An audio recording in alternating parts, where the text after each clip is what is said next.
Era una tarde de martes en octubre, las 7:45. El olor a guiso de lentejas todavía pesando en el aire de la cocina. Llevaba puesto el mismo traje azul de siempre, la corbata aflojada, la agenda encima de la mesa junto a un vaso de agua que nadie había llenado. Mi esposa me miró desde el otro extremo de la mesa, no con rabia, no con lágrimas, sino con una calma que resultaba mucho más difícil de soportar que cualquier grito. Y dijo, con una voz casi aburrida, ¿sabes que no te necesito para absolutamente nada? Mi hijo Marcos estaba sentado a su izquierda, tenía el tenedor en la mano. No lo dejó caer, no levantó la vista. Simplemente siguió comiendo como si acabara de escuchar el parte meteorológico. Me quedé 3 segundos mirando a mi esposa. 3 segundos exactos. Después me levanté, fui al perchero del pasillo, tomé mi paletó gris, ese que ella llevaba meses diciéndome que debería tirar porque estaba tan viejo como yo, y salí a la calle sin decir una sola palabra. Antes de continuar, suscríbete al canal, activa la campanita porque todos los días tenemos nuevas historias. Deja tu like y cuéntanos en los comentarios desde qué ciudad nos estás viendo. Mi nombre es Rodrigo Fuentes Valverde. Tengo 53 años. Trabajo como auditor contable senior en una empresa privada en Valladolid desde hace 28 años.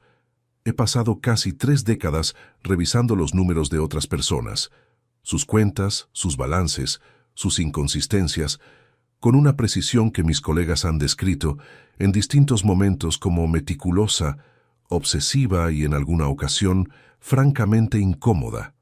No lo tomé como insulto. Nunca lo he entendido de otra manera que no sea un cumplido.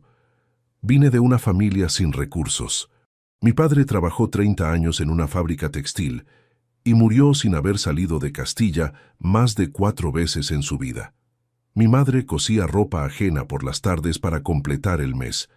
Cuando yo era niño, en esa casa no sobraba nada, ni dinero, ni espacio, ni conversaciones innecesarias. Lo que sí había era una regla tácita que nadie pronunció jamás, pero que todos entendimos desde pequeños. El que trabaja, permanece. El que no aporta, desaparece. No era crueldad. Era la única filosofía que una familia como la nuestra podía permitirse. Fui el primero en mi familia en entrar a la universidad. Estudié economía en Valladolid con una beca parcial que completé dando clases particulares de matemáticas los fines de semana. Terminé la carrera sin deberle nada a nadie y con una claridad absoluta sobre lo que quería: estabilidad. No fortuna, no lujos, no reconocimiento público. Estabilidad. Un trabajo sólido, una vida ordenada, una familia que no tuviera que sufrir lo que yo sufrí de niño mirando cómo mi madre contaba monedas encima de la mesa de la cocina antes de ir al mercado. Conocí a Verónica Aguirre Palomar en una cena de antiguos alumnos cuando ambos teníamos 29 años. Ella era profesora de lengua en un instituto público, inteligente, segura de sí misma, con una forma de reírse que llenaba cualquier habitación antes de que terminara de entrar en ella. Me enamoré esa misma noche, aunque tardé 4 meses en reconocérmelo a mí mismo, porque siempre he sido lento para admitir las cosas que me importan demasiado. Nos casamos 2 años después, en una ceremonia pequeña en el Ayuntamiento de Valladolid, con 50 personas, sin banda de música ni banquete de 3 horas. Los dos queríamos algo sencillo, o eso creí durante mucho tiempo. Los primeros años fueron buenos, honestamente buenos, sin idealizaciones. Verónica seguía dando clases. Yo avanzaba despacio pero de forma constante en la empresa, y aunque el dinero era justo, nos alcanzaba para vivir sin angustia. Compartíamos las mañanas tomando café en la cocina antes de salir cada uno por su lado. Era una rutina pequeña, sin importancia aparente, pero era nuestra. Yo llegaba primero a casa, ella llegaba media hora después, y cenábamos hablando de cómo había ido el día. Nada extraordinario. Nada que en aquel momento imaginara que iba a echar de menos algún día. Cuando nació Marcos, Verónica decidió dejar las clases. No se lo pedí. Nunca lo habría hecho, pero ella razonó que su sueldo apenas cubría el coste de la guardería y que prefería estar con el niño los primeros años. Me pareció lógico, me pareció incluso un acto de amor hacia nuestro hijo. Yo seguí trabajando.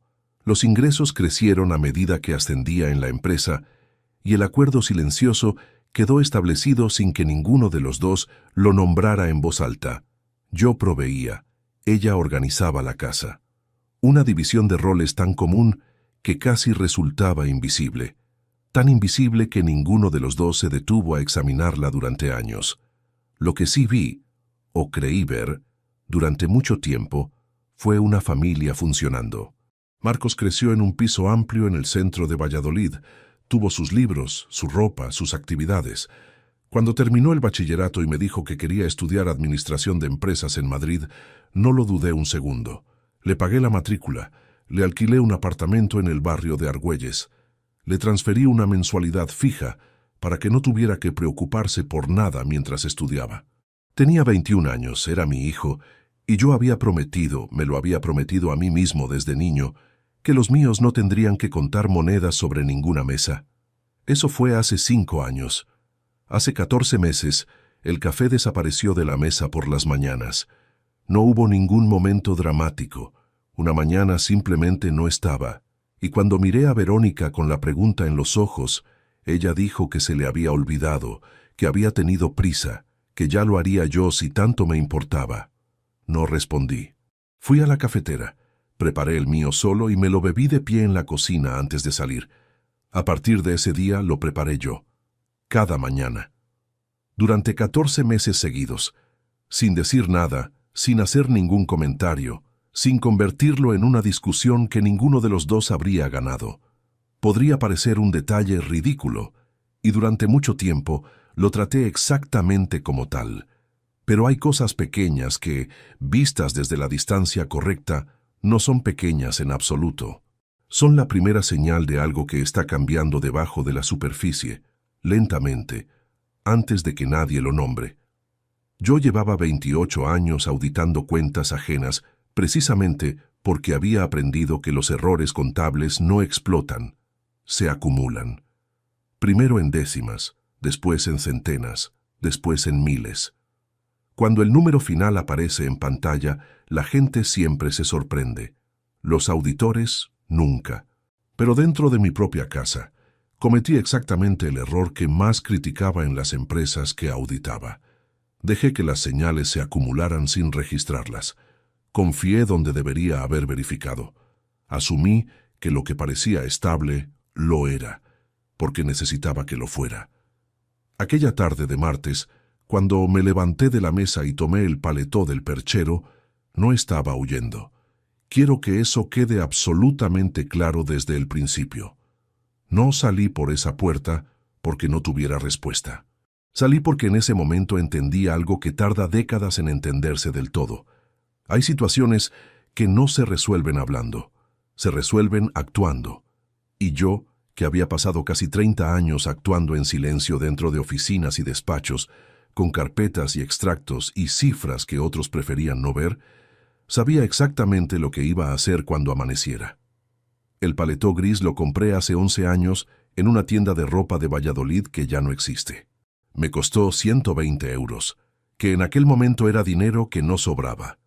Verónica me lo había visto puesto en cenas, en reuniones, en domingos sin importancia, y desde hacía varios meses, cada vez que lo cogía del perchero, soltaba algún comentario, que estaba pasado de moda, que las solapas eran de otra época, que parecía prestado de alguien mayor que yo. La última vez que lo dijo fue 3 semanas antes de ese martes, mientras yo buscaba las llaves en el cajón del recibidor. «Rodrigo, por favor, tíralo de una vez. Está tan viejo como tú».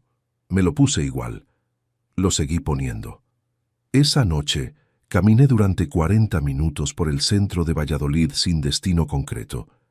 El aire de octubre estaba frío y seco, el tipo de frío que despeja la cabeza mejor que cualquier conversación larga.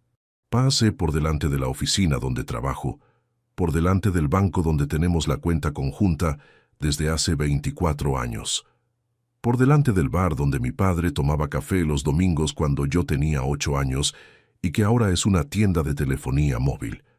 Caminé sin pensar en nada que no fuera lo que iba a hacer a las 8:30 de la mañana siguiente. Llegué a casa a las 10 menos cuarto. Las luces del dormitorio estaban apagadas.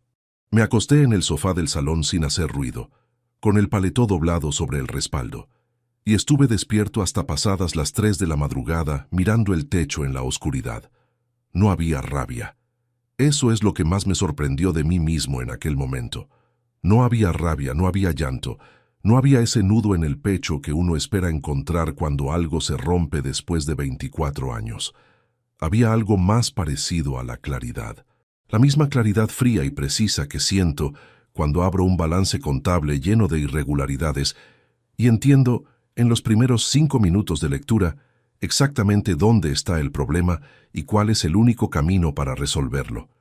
Verónica pensó que me había ido sin respuesta, que me había tragado la humillación como me había tragado tantas otras cosas en los últimos meses, en silencio, sin hacer ruido, como hacen los hombres que no quieren conflictos. Se equivocaba. No me había ido sin respuesta. Me había ido a prepararla.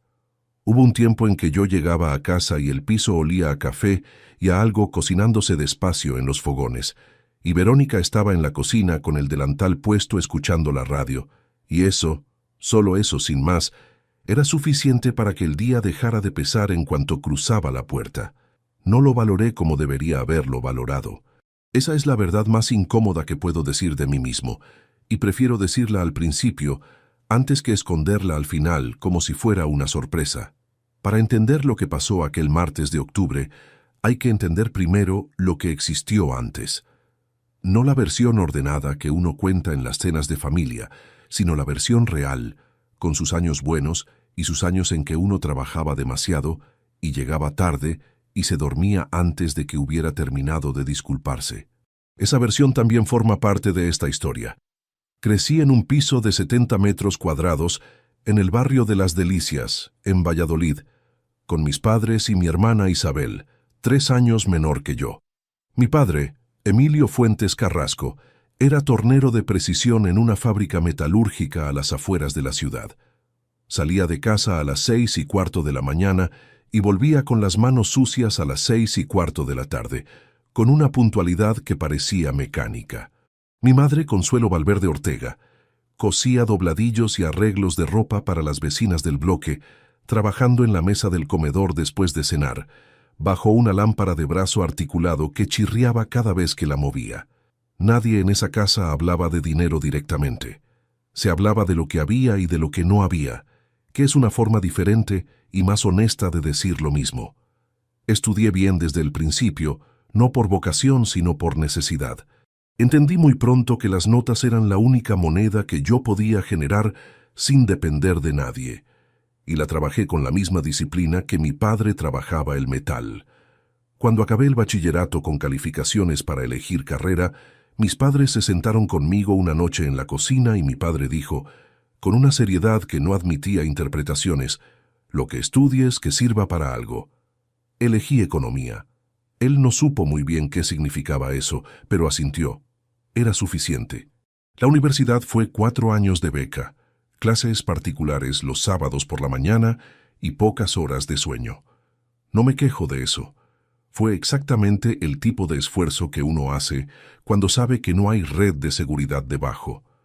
Terminé la carrera en el año 92, en plena crisis económica, cuando conseguir trabajo con un diploma recién impreso era un ejercicio de paciencia que ponía a prueba hasta a los más constantes. Mandé currículum a 43 empresas en 6 meses. Me llamaron de 4. Solo una me contrató. Entré en la empresa como auxiliar administrativo, revisando facturas y cuadrando asientos contables en columnas impresas en papel continuo, antes de que los ordenadores ocuparan cada mesa de la oficina. Recuerdo el día en que llegó el primer equipo informático al departamento, un monitor beige enorme con un teclado que sonaba como granizo al teclear. Mi jefe de entonces, un hombre de unos 50 y tantos que llevaba 20 años haciendo todo a mano, lo miró durante un momento largo y dijo que no entendía para qué hacía falta esa máquina si los números seguían siendo los mismos. Aprendí a usarla en 2 semanas y pasé los siguientes 6 meses enseñándosela a él. A partir de ese momento, me dejaron trabajar con cierta autonomía, lo cual, en una empresa de contabilidad, es la forma más valiosa de reconocimiento que existe. Fui ascendiendo despacio, pero sin retroceder nunca. Una escala muy diferente a la de algunos compañeros que subían rápido y bajaban igual de deprisa. Yo prefería el paso firme. Cada ascenso lo documenté internamente como si fuera una auditoría de mi propia trayectoria. ¿En qué fallé? ¿En qué mejoré? ¿Qué podía hacer mejor la siguiente vez? Era un método que mis compañeros encontraban excesivo. A mí me parecía lo mínimo razonable. Cuando conocí a Verónica en aquella cena de antiguos alumnos, yo tenía 29 años y un sueldo modesto pero estable, un coche de segunda mano que arrancaba bien cuando no hacía demasiado frío, y la certeza de que lo peor de la incertidumbre económica ya había quedado atrás. Ella enseñaba literatura española en un instituto público a las afueras de la ciudad y hablaba de sus alumnos con una mezcla de exasperación y cariño que resultaba completamente genuina. No intentaba impresionar a nadie en aquella cena. Eso fue exactamente lo que me impresionó a mí. Salimos durante casi 2 años antes de casarnos. Cenas en restaurantes que no eran caros pero tampoco eran baratos, fines de semana en Salamanca o en Segovia cuando las agendas lo permitían, domingos por la mañana, leyendo en el sofá con el balcón abierto cuando el tiempo acompañaba. Verónica tenía una forma de estar en silencio que no incomodaba. Podía pasar horas leyendo a su lado sin sentir la necesidad de llenar el espacio con conversación. Y eso, para alguien como yo, que pasaba el día entero rodeado de reuniones y números y teléfonos que no paraban, era un descanso que no sabía que necesitaba hasta que lo tuve. Nos casamos en junio de 1996, ceremonia civil, 50 personas, una comida en un restaurante del centro. Sin flores desbordantes ni discursos interminables. Firmamos el acta, comimos bien, y a las 8 de la tarde estábamos en el coche camino de Asturias, donde pasamos 10 días en una casa rural que habíamos reservado con 6 meses de antelación porque era lo que podíamos permitirnos y no queríamos renunciar al viaje. Verónica pasó los 10 días leyendo en una silla de madera frente al mar, con el pelo recogido y los pies descalzos. Me acuerdo de eso con una nitidez que me resulta casi incómoda ahora. Los primeros 5 años de matrimonio transcurrieron con una normalidad que no era mediocridad, sino solidez. 2 personas que habían decidido construir algo juntas y lo hacían con cierta coherencia. Verónica siguió dando clases, yo seguía ascendiendo en la empresa, ahorrábamos lo que podíamos y gastábamos con criterio. No viajábamos en primera clase, ni cenábamos fuera todos los fines de semana, pero tampoco contábamos monedas. Era exactamente el tipo de estabilidad que yo había perseguido desde los 16 años, y cuando la tuve, la reconocí por lo que era. Marcos nació en el año 2000, en marzo, un martes a las 4 de la mañana, después de una noche que no olvidaré mientras viva.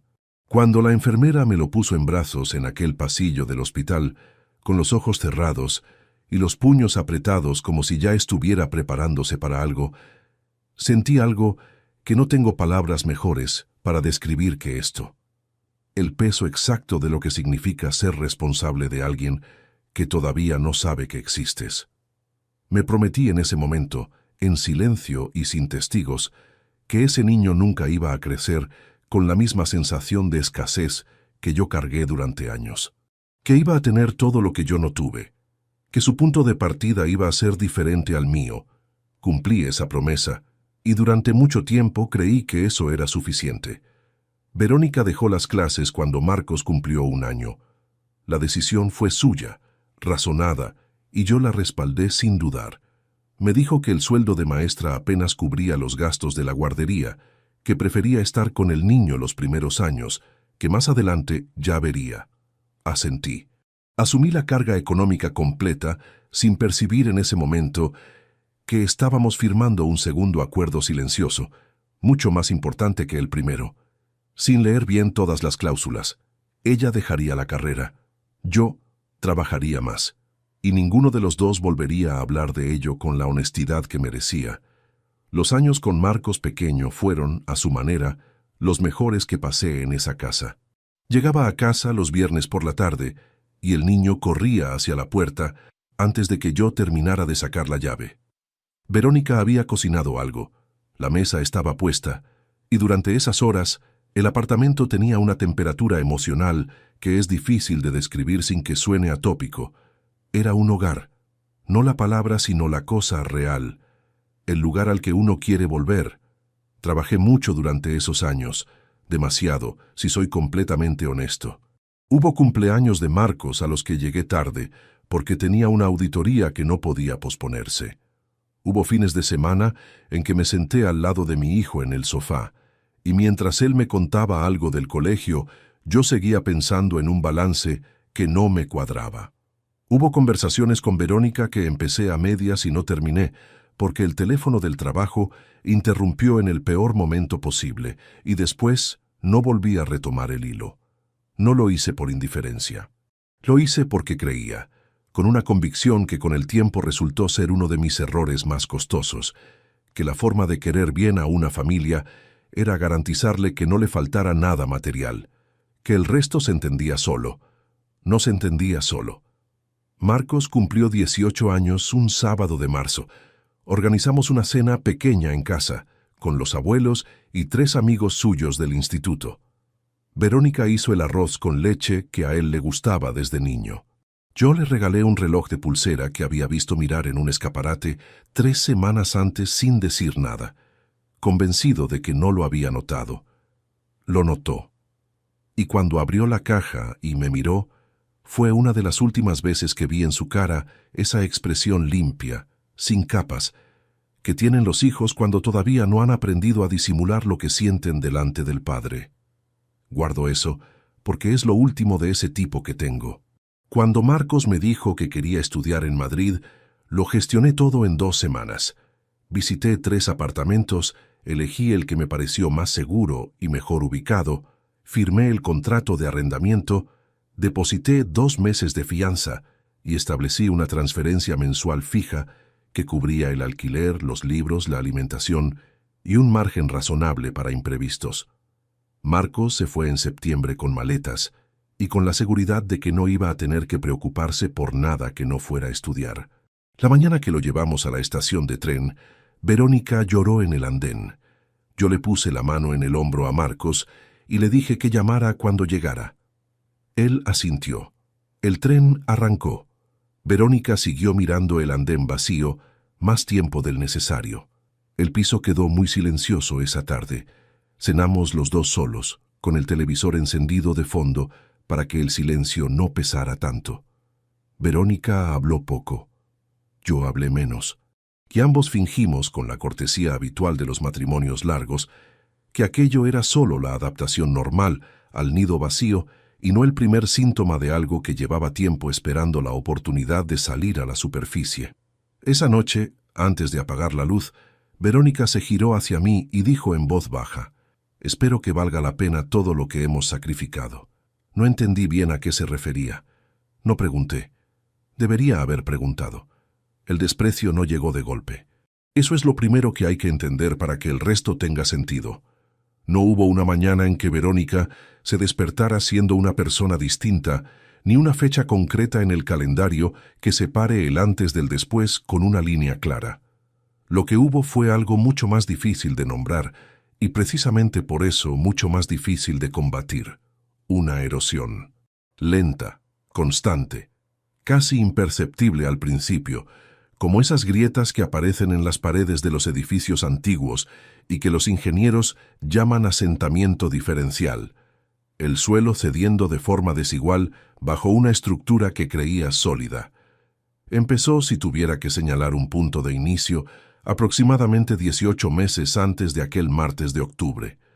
Aunque reconozco que fijar fechas a los deterioros emocionales es siempre un ejercicio aproximado. Los deterioros no avisan. Se instalan antes de que uno les dé permiso. Los primeros gestos fueron tan pequeños que me convencí de que los estaba interpretando mal. Un tono que cambiaba cuando le preguntaba algo en la cocina. No brusco, no grosero, sino ligeramente elevado, como el de alguien que responde una pregunta que ya ha respondido demasiadas veces. Una mirada que se desviaba cuando yo entraba en una habitación, no con indiferencia, sino con algo más activo, más deliberado. La diferencia entre no verte y elegir no mirarte es sutil pero existe. Y yo, que llevaba décadas entrenando el ojo para detectar anomalías en columnas de números, tardé más de lo que debería en reconocerla en mi propia casa. Después vinieron los comentarios, siempre calibrados, nunca lo suficientemente directos como para justificar una conversación seria, pero lo suficientemente precisos como para dejar marca. En una cena con los Morales, un matrimonio vecino del cuarto con el que compartíamos una relación cordial de años, Verónica interrumpió algo que yo estaba contando sobre un caso de auditoría para decir, con una sonrisa que el resto de la mesa interpretó como broma: Rodrigo lleva 30 años revisando los números de los demás y nunca ha aprendido a leer los propios. Todos se rieron. Yo también, porque era lo que tocaba. Pero la frase se quedó flotando encima de la mesa después de que la conversación avanzara hacia otro tema, y yo la recogí en silencio y la guardé donde guardo las cosas que no sé todavía qué significan. Hubo más.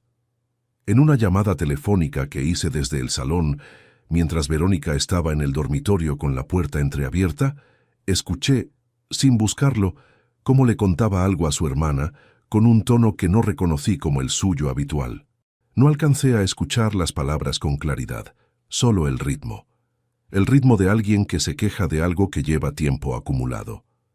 Cuando terminó la llamada y salió al pasillo, me miró con la naturalidad de quien no ha dicho nada relevante y fue a la cocina a por un vaso de agua. No pregunté. Volví a hacer lo que había aprendido a hacer en esa casa, seguir adelante como si nada hubiera interrumpido el hilo. Pero lo que cambió de verdad la naturaleza de todo, lo que convirtió el malestar en algo con nombre y dirección, fue Marcos. Durante los primeros meses de ese deterioro, mi hijo era un factor neutro en la ecuación. Venía a Valladolid 1 o 2 fines de semana al mes, cenábamos los tres, hablábamos de su trabajo, había entrado en una consultora pequeña en Madrid después de graduarse, y la dinámica en esa mesa era la de siempre. Verónica y Marcos hablaban con una fluidez y una complicidad natural de madre e hijo, y yo participaba desde el margen con la comodidad, algo torpe del padre que nunca ha sabido muy bien cómo insertarse en esa frecuencia particular. Lo achaqué siempre al carácter. Hay padres que se llevan bien con sus hijos a través del afecto demostrado, del abrazo fácil y la conversación abierta. Yo no era ese tipo de padre. Era el otro tipo, el que demuestra el afecto pagando matrículas y alquileres y transferencias puntuales, convencido de que el amor también puede expresarse en formato de responsabilidad cumplida. Lo que empezó a ocurrir, gradualmente, fue que Marcos dejó de ser neutro. El primer episodio que registré de forma consciente fue un sábado de almuerzo, unos 12 meses antes del martes. Estábamos los tres en la mesa. Yo había dicho algo sobre un asunto de la comunidad de propietarios del edificio, algo completamente irrelevante, un problema con la caldera. Y Verónica respondió con ese tono que yo ya conocía, levemente condescendiente, como si la historia fuera menos interesante de lo que yo creía. Lo que fue diferente esa vez fue que Marcos levantó los ojos del plato, miró a su madre y se rió. No una carcajada, no algo escandaloso, una risa pequeña, casi privada, como la que comparten dos personas que tienen una broma interna que el tercero en la mesa no ha entendido todavía. No dije nada. Terminé el almuerzo, pero lo anoté. Tengo el hábito, desde hace tantos años que ya no recuerdo exactamente cuándo empezó, de escribir a mano en una caderneta de tapa negra que guardo en el cajón de mi mesilla. No un diario, no en el sentido literario de la palabra, más bien un registro. Fechas, frases sueltas, cifras que quiero recordar, observaciones que no tienen todavía categoría, pero que algo en mí decide que merecen ser preservadas. Es el mismo impulso que me hace hacer anotaciones, al margen de los informes contables. La convicción de que hay detalles que parecen menores hasta que dejan de serlo. Aquella risa de Marcos entró en la caderneta ese mismo sábado por la tarde, con fecha y una descripción breve. A partir de ahí fui prestando una atención diferente. Lo que encontré no fue lo que esperaba encontrar.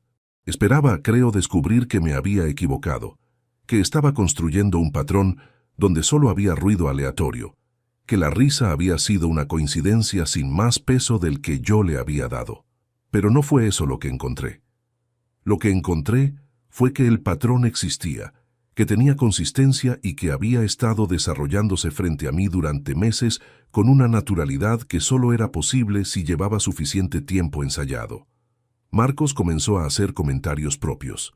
No siempre, no en todos los encuentros, pero con una frecuencia que creció de forma sostenida durante los meses siguientes. Comentarios sobre mi forma de vestir, que era anticuada, que el paletó gris ya lo había visto antes en fotos de los años 80, o sobre mis opiniones políticas que él calificaba de conservadoras con un tono que no admitía debate, o sobre mi manera de trabajar, que según él era la de alguien que no había evolucionado con los tiempos. Ninguna de esas observaciones habría sido grave por sí sola. Los hijos adultos tienen sus propias visiones del mundo y no tienen por qué coincidir con las de sus padres. Eso no es traición, es crecimiento. Lo que resultaba diferente era el escenario en que esos comentarios ocurrían. Siempre delante de Verónica. Siempre con ese momento en que Marcos miraba de reojo a su madre después de decirlo, como buscando confirmación, como esperando la pequeña señal de aprobación que indicara que había acertado con el tono. Y Verónica siempre la daba. Una sonrisa, un gesto con la cabeza, a veces una frase de remate que cerraba el comentario con más peso del que Marcos solo habría conseguido. Llevaban meses actuando como si yo fuera un personaje secundario en una obra cuyo argumento desconocía. Lo más perturbador no era el contenido de lo que decían, era la fluidez con que lo hacían, la comodidad. Dos personas que han practicado algo el tiempo suficiente adquieren una cadencia natural al ejecutarlo, un ritmo sin vacilaciones que resulta imposible de fingir. Lo que yo observaba en esa mesa no era improvisado. Era algo que había sido rodado en otro lugar, sin mi presencia, y que se representaba delante de mí con la confianza de quienes saben que el público no va a entender lo que está viendo. El episodio que terminó de definir el mapa para mí ocurrió un jueves por la noche, aproximadamente 3 semanas antes del martes de octubre.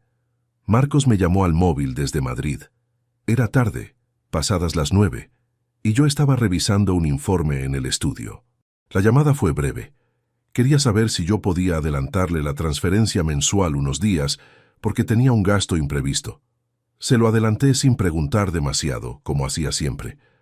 Antes de colgar, hubo un silencio de 2 o 3 segundos y después Marcos dijo algo que no venía a cuento de nada que hubiéramos hablado en esa llamada ni en ninguna anterior. «Papá, tú ya cumpliste tu parte», lo dijo con un tono amable, casi afectuoso, como si fuera un reconocimiento, como si me estuviera diciendo que podía descansar, que el esfuerzo había valido la pena, que ya estaba hecho lo que tenía que hacerse. Si lo hubiera escuchado en otro contexto, en otra etapa de la vida, lo habría tomado como exactamente eso, un gesto de gratitud adulta, torpe pero sincera, de un hijo que empieza a ver a su padre como algo más que una figura de autoridad. Pero no era otro contexto, era ese. Colgué. Me quedé mirando el teléfono sobre la mesa del estudio durante un momento. Después abrí el cajón, saqué la caderneta de tapa negra y anoté la frase exacta con la hora y la fecha. No supe en ese instante qué significaba. No tenía todavía suficientes piezas para armar la imagen completa. Pero había algo en esa frase, en la forma en que había sido dicha, en el momento que había elegido para decirla, en ese ya que la precedía como si hubiera una línea en el tiempo que se acababa de cruzar, que me produjo una incomodidad que no desapareció cuando cerré la caderneta y la volví a guardar en el cajón. Pasaron 3 semanas. Durante ese tiempo intenté, con el tipo de honestidad incómoda que no se exhibe, sino que se practica en silencio, preguntarme si estaba construyendo algo que no existía, si el cansancio o los años o alguna forma de susceptibilidad que no me había reconocido antes me estaban haciendo leer intenciones donde había simplemente distancia y desgaste. Lo consideré seriamente. Es lo mínimo que uno se debe a sí mismo antes de actuar, considerar seriamente la posibilidad de estar equivocado. Pero los auditores tienen una regla que aprendes en los primeros años de carrera y que no olvidas nunca. Cuando un patrón aparece de forma consistente durante suficiente tiempo, deja de ser anomalía estadística. Se convierte en evidencia. Y lo que yo llevaba meses registrando en esa caderneta, con fechas, con frases, con contextos, tenía la consistencia de la evidencia, no el perfil del error de percepción. El martes de octubre llegó sin anunciarse de ninguna manera especial. Fue un día de trabajo normal, reuniones por la mañana y revisión de informes por la tarde, el metro y cuarto de trayecto en coche de vuelta a casa, con la radio encendida en una emisora que ponía las mismas 4 canciones rotando. Aparqué en el garaje, subí en el ascensor, abrí la puerta del piso con la llave que llevaba en el mismo llavero desde hacía 11 años. El olor a lentejas, la mesa puesta para 3. Verónica en la cocina, Marcos ya sentado con el teléfono en la mano. Me senté. Serví agua en el vaso. Y entonces Verónica se giró desde el otro extremo de la mesa, con los brazos cruzados y esa calma que ya he descrito y que era mucho peor que la rabia, y pronunció la frase: «Lo que ocurrió después ya lo saben. Lo que todavía no saben es lo que ocurrió esa misma noche, mucho después de que las luces del dormitorio se apagaran, mientras yo estaba tumbado en el sofá con el paletó gris doblado sobre el respaldo y el techo oscuro encima, procesando no la humillación. La humillación ya la había procesado en la calle, caminando bajo el frío de octubre, sino algo bastante más concreto y bastante más útil. El plan exacto que iba a ejecutar a las 8:30 de la mañana siguiente, paso a paso, con la misma metodología que aplicaría a cualquier auditoría que tuviera delante. Verónica llevaba 18 meses construyendo algo. Yo llevaba 3 semanas sospechándolo. A partir del miércoles por la mañana iba a saberlo con certeza. El miércoles amaneció con niebla. En Valladolid, en octubre, la niebla no es una sorpresa sino una condición, una textura habitual del aire que los que nacen aquí aprenden a ignorar desde pequeños. Pero esa mañana la recuerdo con una precisión fotográfica. La calle desierta a las 8:20, los faroles todavía encendidos, aunque ya era de día.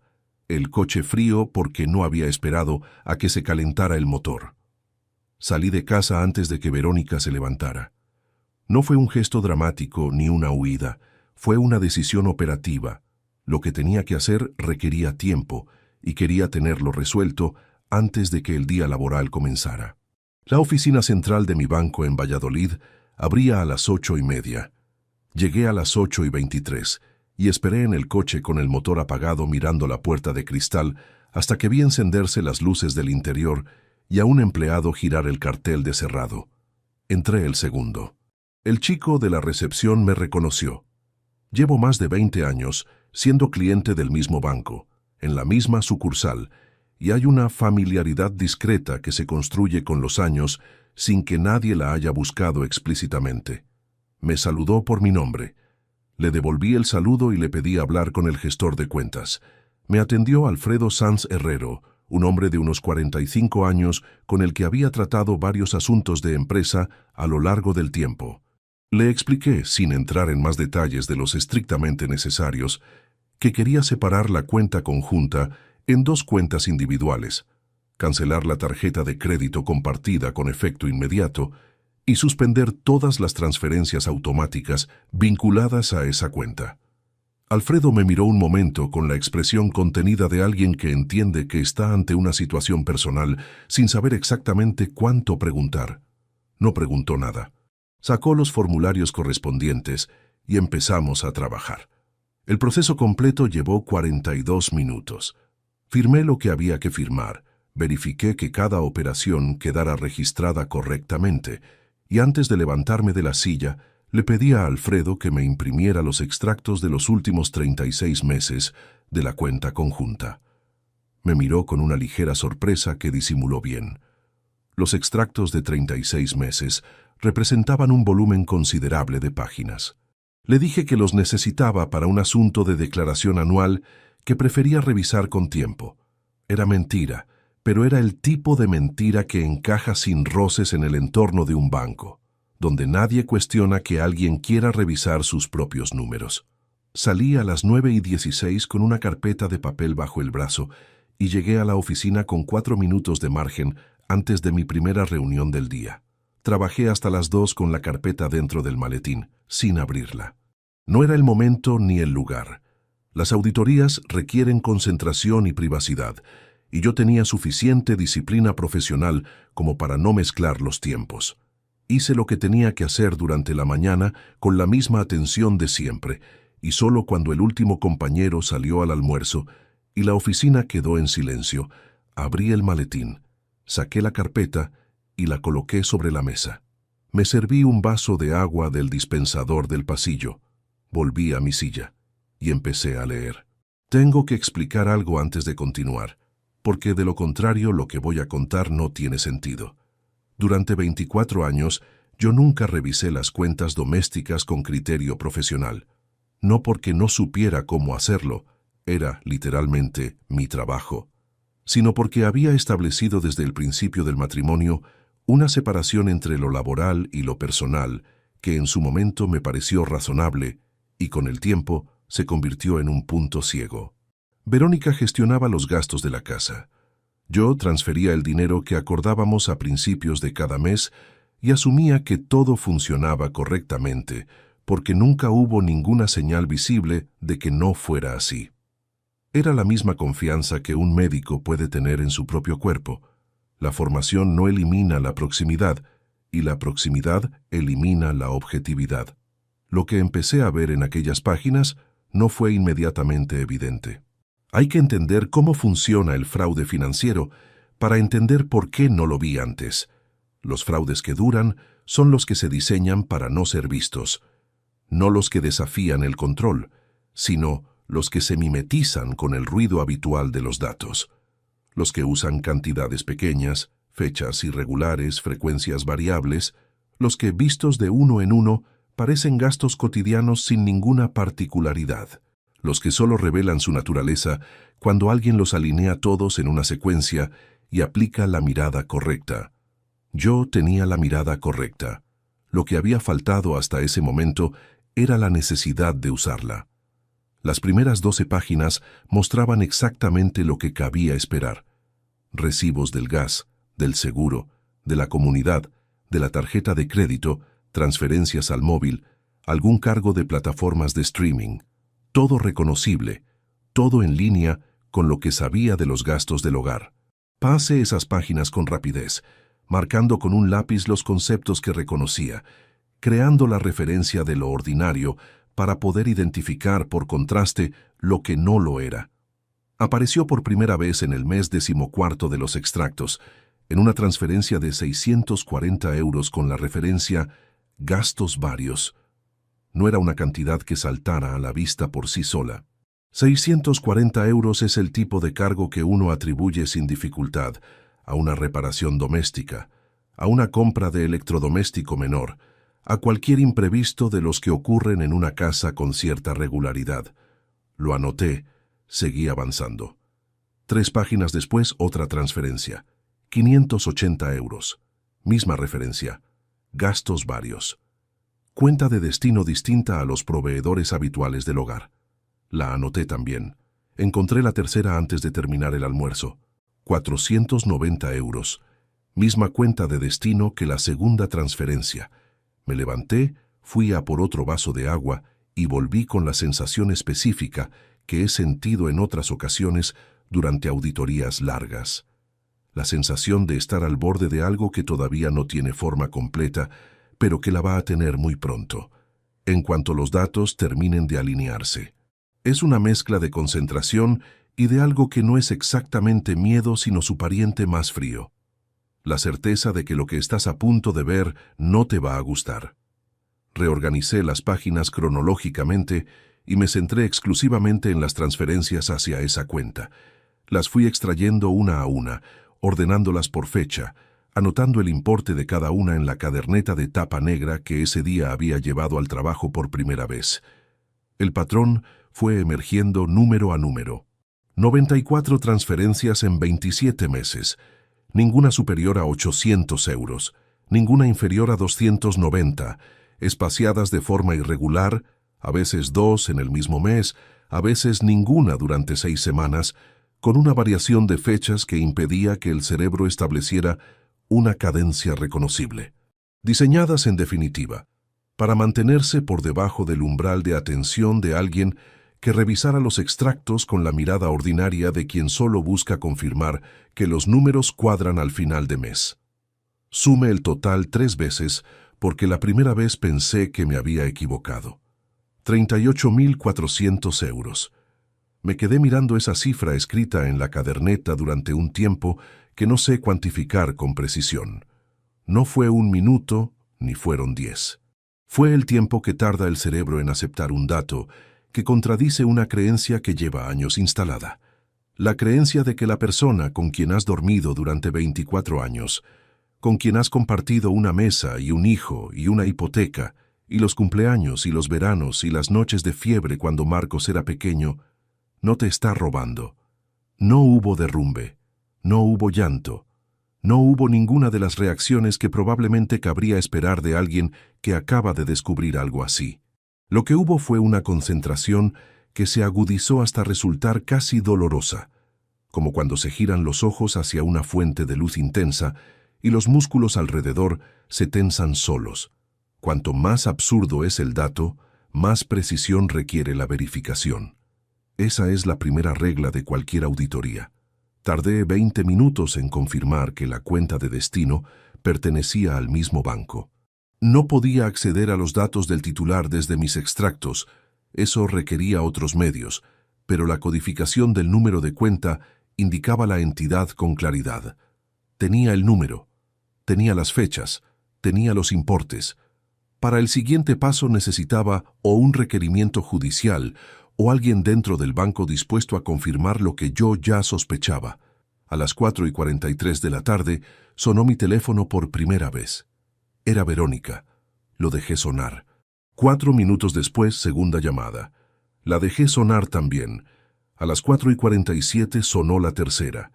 En ese momento saqué la caderneta, anoté la hora y escribí al lado: primera vez que el cartón fue rechazado, porque eso era lo que estaba ocurriendo en ese momento en algún supermercado de Valladolid. La tarjeta conjunta que Verónica llevaba en el bolso acababa de dejar de funcionar, y ella estaba entendiendo en tiempo real que algo había cambiado mientras ella dormía. Las llamadas no se detuvieron. Las anoté todas, con la hora exacta de cada una, en la misma caderneta donde había registrado la frase de Marcos y los extractos bancarios y los comentarios de los últimos meses. 41 llamadas entre las 4:47 de la tarde y las 11:12 de la noche. En algunos intervalos había 3 o 4 seguidas, con apenas 1 minuto de separación entre ellas. En otros hubo pausas más largas, 20 minutos, media hora, que imaginé como el tiempo que alguien dedica a intentar calmarse antes de volver a intentarlo. No contesté ninguna, no porque quisiera castigarla con el silencio, sino porque no había nada que decir todavía. Una conversación sin toda la información encima de la mesa no era una conversación, era una negociación en la que uno de los dos llega sin saber lo que sabe el otro. Y yo no estaba dispuesto a sentarme en esa posición. Esa noche, cuando llegué a casa pasadas las 9, el piso estaba en silencio. Verónica estaba en el dormitorio con la puerta cerrada. Fui a la cocina, calenté algo que encontré en la nevera, comí de pie junto a la encimera. Desde el pasillo escuché que ella estaba hablando en voz baja con alguien por teléfono. No intenté escuchar. Ya sabía suficiente para esa noche. Lo que me faltaba era la confirmación de lo que intuía sobre la cuenta de destino. Necesitaba saber a quién pertenecía ese número. Y al día siguiente, cuando hablé con Alfredo Sanz en el banco y le pedí que verificara discretamente la titularidad de esa cuenta con el argumento de que creía haber detectado una operativa irregular, y él tardó 4 minutos en volver a la mesa con una expresión que ya no era solo la del gestor cortés, sino la del hombre que entiende que está ante algo serio, cuando me dijo el nombre del titular con una voz deliberadamente neutra. Entendí de golpe por qué Marcos había dicho aquella frase 3 semanas antes. Papá, tú ya cumpliste tu parte. La cuenta pertenecía a mi hijo. Hay una diferencia entre saber que algo ocurrió y entender cómo ocurrió. La primera es un dato, la segunda es una comprensión. Y yo necesitaba la comprensión, no solo por el peso emocional de lo que había descubierto, sino por una razón práctica que cualquier auditor con experiencia entiende de inmediato. Actuar sobre un dato incompleto es casi tan peligroso como no actuar. Los errores judiciales, los acuerdos mal negociados, las confrontaciones que se vuelven contra quien las inicia, casi siempre tienen el mismo origen: alguien que actuó antes de tener el cuadro completo. Yo no iba a cometer ese error. Esa misma tarde del jueves, después de confirmar con Alfredo Sanz que la cuenta de destino estaba registrada a nombre de Marcos Fuentes Aguirre, con domicilio en Madrid y fecha de apertura 4 años atrás, volví a la oficina y cerré la puerta de mi despacho. Tenía los extractos de 36 meses sobre la mesa, la caderneta abierta en la página donde había anotado el resumen de las transferencias, y varias horas por delante antes de que nadie me necesitara por otro asunto. Empecé desde el principio, no desde donde lo había dejado el día anterior, sino desde el primer extracto, el más antiguo. Quería entender no solo el qué, sino el cuándo exacto y, sobre todo, el cómo había sido diseñado para sobrevivir sin ser detectado. Lo que fui reconstruyendo durante las horas siguientes era, desde un punto de vista técnico, un esquema sencillo pero meticulosamente ejecutado. La cuenta conjunta recibía cada mes mi transferencia habitual, que cubría los gastos domésticos ordinarios y dejaba un remanente razonable para imprevistos. Verónica gestionaba esa cuenta desde hacía años con completa autonomía, lo cual significaba que las transferencias hacia la cuenta de Marcos no requerían una segunda firma ni una autorización adicional, solo el acceso online que ella tenía y que nunca había tenido ningún motivo para cuestionar. Los importes habían sido calibrados con una precisión que no era accidental. Ninguna transferencia superaba los 800 euros, que es el umbral informal por debajo del cual muchas entidades bancarias no generan alertas automáticas de seguimiento en cuentas particulares.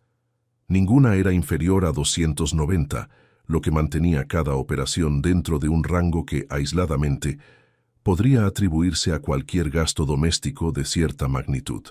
Las fechas variaban de forma deliberada, nunca el mismo día del mes 2 veces seguidas, nunca en patrones semanales regulares, con intervalos que oscilaban entre 8 y 41 días. El conjunto producía, visto con la mirada superficial de quien solo revisa si los saldos son positivos a fin de mes, un ruido de fondo indistinguible del gasto ordinario. Vista con la mirada de alguien que lleva décadas auditando, era una firma tan clara como una rúbrica. Lo que me ocupa más tiempo en esas horas no es reconstruir el mecanismo, sino establecer la cronología con precisión.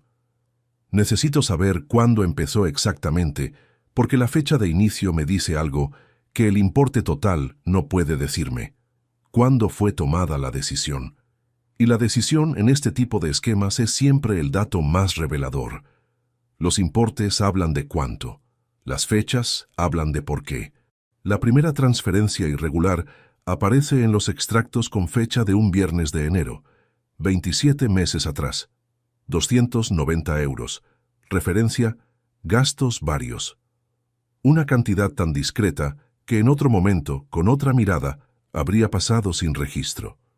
27 meses atrás, Marcos llevaba aproximadamente 6 meses trabajando en la consultora de Madrid. Había terminado la carrera, había conseguido su primer empleo, y yo seguía pagando el apartamento de Argüelles y la mensualidad de siempre porque él ganaba poco al principio, y porque yo había establecido ese apoyo sin fecha de vencimiento, convencido de que era lo correcto, convencido de que un padre que puede ayudar a su hijo debe hacerlo sin condiciones. 27 meses atrás, Verónica llevaba aproximadamente 4 meses sin preparar el café por las mañanas. La coincidencia temporal entre el inicio del esquema y el cambio de actitud que yo había empezado a percibir en casa no era una coincidencia, era una secuencia. Algo había ocurrido alrededor de ese periodo que había puesto en marcha las dos cosas simultáneamente, Y yo necesitaba entender qué. Pasé 2 horas revisando correos electrónicos del período en cuestión, los de la cuenta que compartíamos para asuntos domésticos, facturas, comunicaciones del colegio cuando Marcos era pequeño, ese tipo de correspondencia que se acumula durante años sin que nadie la archive ni la elimine. Encontré algo que en su momento no había registrado como significativo, un intercambio entre Verónica y su hermana Carmen, fechado 3 semanas antes de la primera transferencia irregular. Carmen Aguirre vivía en Zaragoza y trabajaba como técnica de recursos humanos en una empresa del sector logístico. La relación entre las dos hermanas era cordial, pero no especialmente estrecha. Se veían 3 o 4 veces al año, hablaban por teléfono con regularidad, sin más. El intercambio en cuestión era una cadena breve de mensajes de no más de 6 o 7 líneas en total, pero había una frase en el último mensaje de Carmen que se quedó delante de mis ojos más tiempo del necesario. Carmen le había escrito: «Tienes razón, llevas años dándolo todo sin que nadie lo vea. Algo es tuyo por derecho». No había contexto anterior en esa cadena. No sabía qué había dicho Verónica antes de ese mensaje, porque los mensajes previos de esa conversación no estaban en la cuenta compartida. Habían tenido esa parte del intercambio en otro canal, probablemente en el teléfono personal. Pero la respuesta de Carmen era suficiente para entender la dirección general de lo que se había hablado. Verónica había dejado una carrera para quedarse en casa. Esa era la raíz. No lo digo como excusa, lo digo como diagnóstico, que es diferente. Verónica había abandonado su trabajo de maestra cuando Marcos nació, y lo que en su momento presentó como una decisión tomada con tranquilidad se había convertido, con los años y en silencio, en un resentimiento que nunca había verbalizado directamente, pero que había ido fermentando debajo de la superficie con la constancia de las cosas que no se resuelven porque no se nombran. Ella creía que le debíamos algo. Creía con la lógica retorcida de quien lleva demasiado tiempo rumiando un agravio sin ventilarlo, que lo que estaba tomando era simplemente lo que le correspondía. Y Marcos lo sabía. Eso era lo que no podía quitarme de encima mientras avanzaba en la reconstrucción. No la complicidad en sí. La complicidad podía tener explicaciones que un hijo de 22 o 23 años quizás no supo manejar bien cuando se le presentó por primera vez. Lo que no tenía explicación razonable era la continuidad. 27 meses, 90 y 4 transferencias. Un hijo adulto con carrera, con empleo, con criterio suficiente para manejarse solo en Madrid, que durante más de 2 años recibió transferencias irregulares en su cuenta, sabiendo perfectamente de dónde venía ese dinero y a quién se lo estaban sustrayendo. No era un error de un momento. Era una decisión mantenida en el tiempo. Cada mes que Marcos recibía ese dinero y no decía nada, era una elección nueva. No la misma elección repetida maquinalmente, sino una elección activa, renovada, consciente. Y yo había pagado esa conciencia durante 5 años. La carrera, el apartamento, la mensualidad, el coche. Todo lo que él tenía como punto de partida adulto me lo debía a mí. Y él lo sabía tan bien como yo. Eso era lo que convertía la traición en algo cualitativamente diferente a lo que habría sido si Verónica hubiera actuado sola. Terminé la reconstrucción el viernes por la tarde. Tenía en la caderneta una cronología completa de 27 meses, con fechas, importes y el patrón de variación documentado. Tenía la fecha exacta del inicio del esquema y su correlación temporal con el cambio de actitud que yo había empezado a percibir en casa. Tenía el nombre del titular de la cuenta de destino. Tenía el intercambio de correos que apuntaba a la motivación. Lo que me faltaba era algo que ningún extracto bancario podía darme. La confirmación de que Marcos no era simplemente el receptor pasivo de un dinero que llegaba a su cuenta sin que él lo solicitara, sino un participante activo en el esquema. Para eso necesitaba otro tipo de evidencia. El sábado por la mañana llamé a mi hermana Isabel.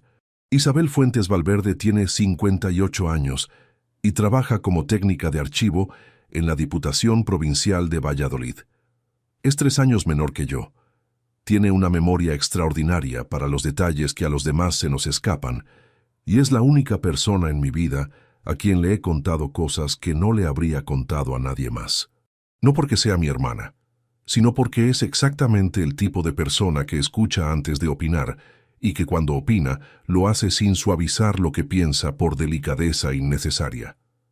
Le pedí que nos viéramos ese mismo día. No le expliqué nada por teléfono, solo que necesitaba hablar con ella y que era importante. Quedamos en una cafetería del centro a las 12. Llegué con la caderneta y con una copia de los extractos marcados que había preparado la noche anterior. Se lo conté todo desde el principio, en orden cronológico, con la misma metodología con que habría presentado un informe a un cliente. Los hechos primero, la interpretación después, las conclusiones al final. Isabel me escuchó sin interrumpirme durante casi 20 minutos. Cuando terminé, se quedó en silencio un momento, mirando las páginas marcadas que yo había dejado sobre la mesa. Entonces, dijo algo que no esperaba. «Rodrigo, yo vi a Marcos en Valladolid hace 3 semanas, un miércoles por la tarde». La miré. Marcos había estado en Valladolid un miércoles por la tarde sin decirme nada, sin llamarme, sin pasar por casa. 3 semanas antes del martes de octubre, mientras yo anotaba en mi caderneta la frase que me había dicho por teléfono. «Papá, tú ya cumpliste tu parte». Él estaba físicamente en la ciudad, en una visita que nadie me había comunicado. «¿Dónde lo viste?», pregunté. Isabel dudó un segundo. «Saliendo del portal de casa, del vuestro. Eran las 6:30 de la tarde, más o menos. Yo iba a dejaros una cosa que me habíais pedido. Él salía cuando yo llegaba. Me saludó, me dijo que había venido a ver a su madre, que tú estabas trabajando. Me pareció raro que no me lo hubierais dicho, pero pensé que a lo mejor había sido una visita de última hora. Las 6:30 de la tarde un miércoles era exactamente el horario en que yo no estaba en casa. Llegaba entre las 7:15 y las 7:30, dependiendo del tráfico. Marcos había visitado a su madre en un horario en que sabía con certeza que yo no estaría. Saqué la caderneta y anoté la fecha que Isabel me indicó. Luego revisé los extractos de ese mes. 4 días después de esa visita, una transferencia de 720 euros hacia la cuenta de Marcos. No era la única de ese mes, pero era la más cercana en el tiempo a la visita que Isabel había presenciado. No era prueba concluyente, pero era coherente con un patrón en que las visitas presenciales y las transferencias guardaban una relación de proximidad que no era aleatoria. Isabel me preguntó qué iba a hacer. Le dije que todavía no iba a hacer nada, que necesitaba una cosa más antes de moverme, la documentación formal de todo lo que tenía, organizada de una forma que fuera útil no solo para mí, sino para cualquier proceso legal que pudiera seguirse. Y para eso necesitaba hablar con alguien que no fuera yo. Le dije que iba a llamar a un abogado la semana siguiente. Isabel me puso la mano en el brazo encima de la mesa, con ese gesto suyo que no es condescendiente, sino simplemente la forma que tiene de decir que está ahí. ¿Estás bien? Le dije que sí. Y era verdad, en el sentido más estricto de la palabra. No estaba bien en el sentido de que estuviera tranquilo o descansado o en paz con lo que había descubierto. Estaba bien en el sentido de que sabía exactamente lo que tenía que hacer y tenía la capacidad de hacerlo. Que la rabia que sentía era fría y ordenada, no caliente y destructiva. Que no iba a cometer ningún error por precipitación ni por dolor. Verónica en ese momento seguía creyendo que lo peor que le había pasado era que una tarjeta de crédito le había fallado en un supermercado. Todavía no sabía lo que estaba por llegar. Y Marcos, en su apartamento de Madrid, el apartamento cuyo alquiler yo seguía pagando con una puntualidad que ahora me resultaba casi irónica, tampoco lo sabía. Guardé la caderneta en el bolsillo interior de la chaqueta, recogí las páginas de la mesa y pedí la cuenta. Afuera el sábado de octubre tenía ese color plano y gris que en Castilla anuncia que el invierno ya ha tomado la decisión de quedarse. Caminé hasta el coche con las manos en los bolsillos y el aire frío entrando directo al pecho. No había prisa, nunca había prisa cuando se trabaja con metodología. La prisa es el privilegio de los que improvisan y yo llevaba 28 años siendo exactamente lo contrario. El domingo por la noche conduje hasta Burgos. No lo había planeado con antelación. Salí de casa pasadas las 9 con la excusa de ir a por tabaco. No fumo desde hace 12 años, pero era lo primero que se me ocurrió. Y cuando me encontré en la autovía con el cuentakilómetros subiendo y Valladolid quedándose atrás entre las luces de la noche, entendí que no iba a volver en un par de horas. Necesitaba una distancia que la ciudad donde vivía no podía darme.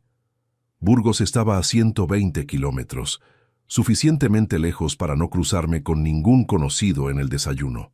Suficientemente cerca para estar de vuelta antes de que la ausencia requiriera una explicación. Entré en el primer hotel razonable que encontré cerca del centro, pedí una habitación individual, pagué en efectivo y subí con nada más que lo que llevaba encima: las llaves del coche, la cartera, la caderneta de tapa negra en el bolsillo interior de la chaqueta. La habitación era pequeña, con una ventana que daba a un patio interior y una lámpara de mesilla que proyectaba una luz amarilla sobre la colcha. Me senté en el borde de la cama sin quitarme los zapatos y estuve así un tiempo largo mirando el suelo sin pensar en nada concreto. A veces el cerebro necesita ese espacio vacío antes de que llegue lo que realmente quiere procesar. Como cuando se llena un vaso demasiado rápido y hay que esperar a que el líquido se asiente antes de poder ver el nivel real. Lo que llegó primero no fue la rabia ni el cálculo, ni ninguno de los estados mentales que había tenido durante los últimos días. Lo que llegó fue un recuerdo de Santander. Tenía que ver con Verónica, y precisamente por eso lo dejé entrar en lugar de apartarlo. Era el verano de 2004. Marcos tenía 4 años. Habíamos alquilado una casa pequeña en la costa durante 10 días, en un pueblo a unos 30 kilómetros de la ciudad, con una terraza que daba directamente a un acantilado sobre el mar. Las noches eran frescas incluso en agosto, y se dormía con la ventana abierta escuchando el agua. Recuerdo una tarde concreta, debía ser el 5º o 6º día, en que Marcos se quedó dormido después del almuerzo con ese abandono total que tienen los niños pequeños cuando el sol y el mar los han agotado. Verónica y yo nos sentamos en la terraza, con 2 vasos de vino blanco, sin hablar, mirando el horizonte. No había nada que resolver, nada pendiente, ninguna conversación obligatoria. Solo el sonido del mar y ese tipo de silencio compartido que requiere años de historia común para construirse y que cuando existe es posiblemente la forma más honesta de intimidad que 2 personas pueden tener. Al cabo de un rato, Verónica apoyó los pies descalzos sobre la barandilla de la terraza, giró la cabeza hacia mí y dijo, sin ningún preámbulo: «Esto es suficiente, Rodrigo, con esto me basta». Lo dijo con una tranquilidad que en ese momento interpreté como felicidad. Ahora, en esa habitación de hotel en Burgos, me preguntaba si no había sido también el primer asomo de algo más complicado. Una mujer diciéndole a su marido que no necesitaba más de lo que tenía, y ese marido escuchándolo como un elogio cuando quizás era una advertencia. No la exculpo, que conste. Lo que hizo durante 27 meses no tiene justificación que aguante un análisis honesto, y el resentimiento acumulado, por legítimo que sea en su origen, no autoriza a nadie a construir un esquema de sustracción sistemática a espaldas del otro. Eso no es una respuesta a un agravio, es una traición con premeditación. Hay una diferencia, y Verónica la cruzó de forma consciente. Pero esa noche en Burgos me obligué a hacer algo que es más difícil de lo que parece. Mirarme a mí mismo con la misma frialdad con que había mirado los extractos bancarios. Y lo que vi no me resultó completamente cómodo. Trabajé demasiado. Esa es la verdad más directa que puedo decir. No como excusa ni como acusación hacia nadie, sino como diagnóstico de lo que fui durante muchos años. Un hombre que confundió la responsabilidad económica con la presencia real, que creyó con una convicción que nadie le había cuestionado abiertamente, que cumplir con el dinero era cumplir con todo, que llegaba tarde a casa, se dormía antes de terminar las conversaciones y al día siguiente seguía trabajando convencido de que el resultado final, la estabilidad, la seguridad, el apartamento pagado y la matrícula cubierta, era la demostración más sólida del amor que sabía dar. Verónica llevaba años en una casa sin carrera, sin la identidad profesional que había tenido antes de casarse, sin haber vuelto a preguntarse qué habría sido de ella si hubiera seguido dando clases. Y yo nunca le pregunté si eso la pesaba, no por indiferencia, sino porque asumí que si no lo nombraba era porque no lo necesitaba nombrar. Ese fue mi error real, no el de confiar, sino el de confundir el silencio con la conformidad. Eso no convierte lo que ella hizo en comprensible, pero sí me obliga a reconocer que el escenario en que creció ese resentimiento no fue construido solo por ella. Me levanté de la cama, fui al cuarto de baño, me eché agua fría en la cara y me quedé un momento mirando el espejo. No me gustan los momentos frente al espejo en hoteles desconocidos. La luz siempre es la peor posible para ese tipo de examen. Pero hay conversaciones que solo pueden tenerse sin audiencia, y esa era una de ellas.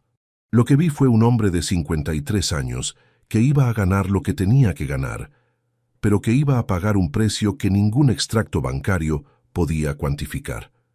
Porque recuperar el dinero es posible. Reorganizar los activos es posible. Proteger legalmente lo que es tuyo es posible.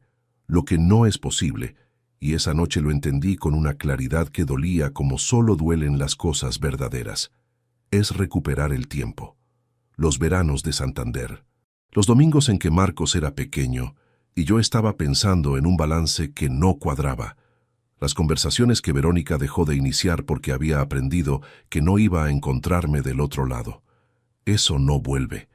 Eso se perdió antes de que nadie tomara ninguna decisión equivocada, y reconocerlo en voz baja, sin público y sin aplausos, era lo mínimo que me debía a mí mismo. Volví a sentarme en la cama. Abrí la caderneta y empecé a trabajar. Porque ese era también el propósito de esa noche. No solo el examen personal, sino la preparación técnica de lo que venía. Y para eso necesitaba pensar con la cabeza de auditor, no con la del marido que acaba de descubrir que lleva 2 años siendo esquilmado por las personas en que más confiaba. Pasé 2 horas reorganizando mentalmente el mapa de activos que teníamos como matrimonio. El piso de Valladolid, adquirido en régimen de gananciales en 1998, con una hipoteca que habíamos terminado de pagar 5 años atrás. Una plaza de garaje aneja. Un fondo de inversión a mi nombre exclusivo que había abierto antes del matrimonio, y que por tanto era patrimonio privativo. Una cuenta de ahorro vinculada a mi empresa, también privativa. Y la cuenta conjunta, ahora separada, con el saldo que quedaba después de las operaciones del miércoles. Lo que Verónica había extraído durante 27 meses provenía de los gananciales, del dinero que yo aportaba como ingreso mensual al fondo común del matrimonio, lo que significaba desde el punto de vista legal que había dispuesto unilateralmente de bienes comunes sin el consentimiento del otro cónyuge. Eso tenía un nombre preciso en el Código Civil y consecuencias concretas en el proceso de divorcio, especialmente en lo relativo a la liquidación de la sociedad de gananciales. Necesitaba un abogado especializado en derecho de familia que entendiera la dimensión patrimonial del caso, no solo el procedimiento estándar de separación, y necesitaba tenerlo preparado antes de cualquier confrontación directa, porque en el momento en que Verónica entendiera lo que yo sabía, el margen para actuar con ventaja se reduciría drásticamente. Anoté en la caderneta el nombre de Tomás Reguera Ibáñez. Lo conocía de varios años atrás, cuando lo había contratado para revisar un contrato mercantil de la empresa. Especialidad principal: derecho patrimonial y familia. Reputación: sólida, discreta, eficaz. Era el tipo de abogado que no buscaba protagonismo sino resultados, que prefería documentar bien que hablar mucho y que en las 2 ocasiones anteriores en que lo había necesitado, había demostrado que entendía que el tiempo de su cliente vale exactamente lo que cobra por él. Le enviaría un mensaje el lunes por la mañana pidiendo cita urgente. Eran las 2:40 de la madrugada cuando apagué la lámpara y me tumbé en la cama sin desvestirme, con la chaqueta doblada sobre la silla y la caderneta en la mesilla. El patio interior estaba en silencio completo. Ningún ruido de calle, ninguna voz, solo ese silencio denso de los hoteles cuando el edificio entero está dormido. No dormí más de 3 horas seguidas. En algún momento entre las 4 y las 5, me desperté con una sensación que no era exactamente angustia, sino su forma más madura y contenida. La conciencia clara de que una parte de mí no iba a sobrevivir a esto, aunque todo saliera exactamente como tenía planeado. No la parte económica, no la parte legal, algo más difícil de nombrar, la versión de padre que durante 25 años había creído estar construyendo.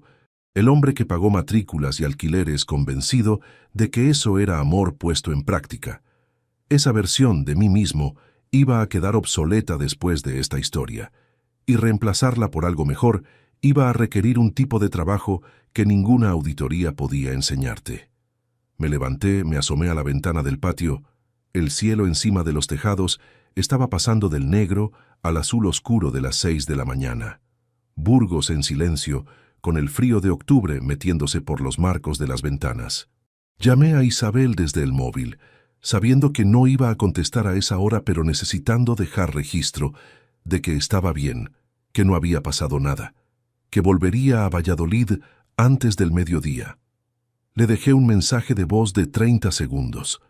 Luego me lavé la cara, recogí la caderneta, bajé a pagar la habitación en recepción y salí al coche. El trayecto de vuelta lo hice con la radio apagada.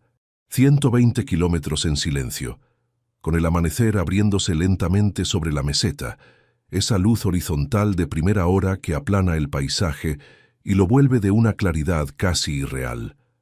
Entré en Valladolid pasadas las 8.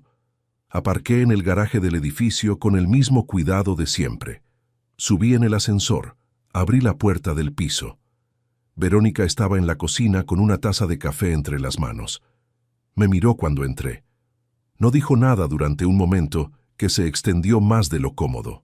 Luego preguntó con una voz que pretendía ser neutra, pero que cargaba el peso de 4 días de llamadas sin respuesta. ¿Dónde estuviste?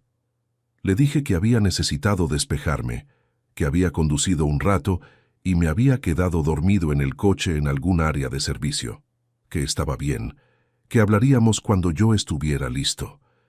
Ella me sostuvo la mirada 2 segundos más de lo necesario, como quien busca en la cara del otro algo que confirme que la historia encaja. No encontró nada que no encajara, porque yo llevaba 28 años aprendiendo a presentar exactamente lo que quería que se viera y nada más. Fui al dormitorio, me cambié de ropa y salí al trabajo como cualquier lunes. Por la tarde, Tomás Reguera Ibáñez me devolvió el mensaje con una disponibilidad para el miércoles a las 5. Lo confirmé de inmediato.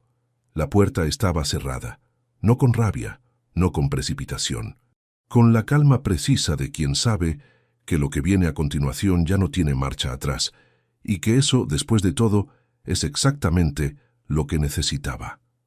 Tomás Reguera Ibáñez tenía su despacho en la segunda planta de un edificio de principios del siglo pasado en la calle Santiago, a 4 minutos a pie de la catedral.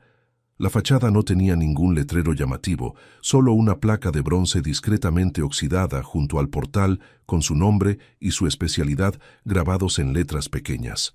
Era el tipo de despacho que uno encuentra cuando lo busca deliberadamente, nunca por casualidad, y ese detalle decía bastante sobre el tipo de clientela que lo frecuentaba.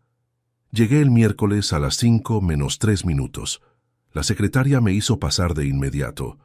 Tomás tenía 51 años, complexión delgada, el pelo entrecano cortado con una sencillez que no era descuido sino criterio. Llevaba gafas de montura fina y hablaba con la economía verbal de quien ha aprendido que en su profesión las palabras de más cuestan tan caro como las de menos. Me saludó, señaló la silla frente a su mesa y antes de que yo dijera nada, sacó un bloque en blanco y un bolígrafo. «Cuénteme», dijo. Le conté, con el mismo orden y la misma metodología con que se lo había contado a Isabel, los hechos primero, la interpretación después. Le entregué la copia de los extractos marcados, la cronología que había reconstruido en la caderneta, la documentación de las 94 transferencias con fechas e importes, y el número de la cuenta de destino con la confirmación de titularidad que Alfredo Sanz me había facilitado verbalmente en el banco. Tomás no me interrumpió en ningún momento. Tomó notas con una concentración que indicaba que estaba procesando cada dato en tiempo real, no solo registrándolo. Cuando terminé, dejó el bolígrafo sobre el bloc y se recostó ligeramente en la silla, juntando los dedos de ambas manos frente a la cara con el gesto de quien está ordenando mentalmente lo que acaba de recibir. Habló durante 20 minutos. Lo que me dijo, resumido en sus puntos esenciales, era esto: la disposición unilateral de bienes gananciales sin consentimiento del otro cónyuge está regulada en el Código Civil y tiene consecuencias directas en el proceso de liquidación de la sociedad de gananciales. Lo que Verónica había hecho durante 27 meses podía ser calificado jurídicamente como distracción de bienes comunes, lo que modificaba significativamente la posición negociadora en el proceso de divorcio. El hecho de que la cuenta receptora estuviera a nombre de Marcos añadía una dimensión patrimonial adicional, porque los fondos transferidos al hijo podrían reclamarse como parte del haber común distraído, dependiendo de cómo se documentara el circuito. Me dijo que con la documentación que yo había aportado podía iniciar el proceso de divorcio contencioso con una base sólida, y que antes de ninguna confrontación directa con Verónica convenía formalizar la solicitud para que el procedimiento quedara registrado con fecha anterior a cualquier movimiento que ella pudiera hacer por su cuenta, una vez que entendiera la situación completa. Le pregunté cuánto tiempo llevaba formalizar la solicitud. Me dijo que si le entregaba los documentos originales esa misma semana, podía tener todo presentado antes del viernes siguiente. Acordamos un segundo encuentro para el jueves. Salí del despacho a las 6:15, con la misma carpeta bajo el brazo, pero con un peso diferente al de cuando había entrado. El peso de algo que ya estaba en movimiento, que ya no dependía solo de mi voluntad, sino de un proceso con entidad propia, con fechas y registros y consecuencias que nadie podía detener una vez iniciado. Esa misma noche, desde el coche aparcado frente al despacho de Tomás, hice una transferencia desde mi teléfono. Una única operación breve que llevaba varios días teniendo pendiente sin ejecutar porque quería hacerla en el momento correcto, no antes. Cancelé la domiciliación del alquiler del apartamento de Marcos en Madrid. No le avisé, no le envié ningún mensaje. No hubo llamada previa ni explicación de ningún tipo. El pago correspondiente al mes siguiente simplemente no se produciría. Y Marcos lo descubriría cuando el propietario del apartamento le reclamara el importe o cuando revisara sus propias cuentas y comprobara que el dinero que esperaba no había llegado. Que tardara un día en enterarse o una semana era irrelevante. Lo relevante era la fecha de la operación, que quedaba registrada en el sistema bancario con precisión de minutos. Guardé el teléfono en el bolsillo interior de la chaqueta, arranqué el motor y conduje a casa. Los días siguientes transcurrieron con una normalidad que habría resultado extraña a cualquier observador externo. Verónica y yo compartíamos el piso con la cortesía distante de dos personas que han acordado tácitamente no abrir ningún frente hasta que ambas estén preparadas. Ella no había vuelto a mencionar las llamadas sin respuesta ni la noche que yo había pasado fuera. Yo no había dado ninguna explicación adicional a la que le ofrecí el lunes por la mañana. La convivencia se sostenía sobre una superficie de normalidad tan deliberada que resultaba, en su artificialidad, casi perfecta. El jueves fui al despacho de Tomás con los originales. Firmé lo que había que firmar. Él explicó los pasos del procedimiento con la misma economía verbal de siempre, sin dramatismos, sin los subrayados emocionales que un asunto de este tipo podría haber tentado a alguien menos profesional a añadir. Aprecié eso. No necesitaba que nadie validara lo que estaba haciendo, ni que le pusiera un marco narrativo. Solo necesitaba que funcionara. La solicitud quedó presentada el viernes antes del mediodía. A partir de ese momento, el reloj corría en una dirección que nadie podía revertir. Lo que me quedaba por decidir era cuándo y cómo hablar con Verónica. No si hablar. Eso no era opcional, y además yo no quería que se enterara del divorcio a través de una notificación judicial sin que hubiera habido una conversación directa primero, no por consideración sentimental, sino por una razón práctica. Quería estar presente cuando lo entendiera todo. Quería ver la cara de alguien que ha creído durante meses que lleva ventaja en el momento exacto en que descubre que no solo no llevaba ventaja, sino que había estado jugando en un tablero que otro había dispuesto. Elegí el domingo.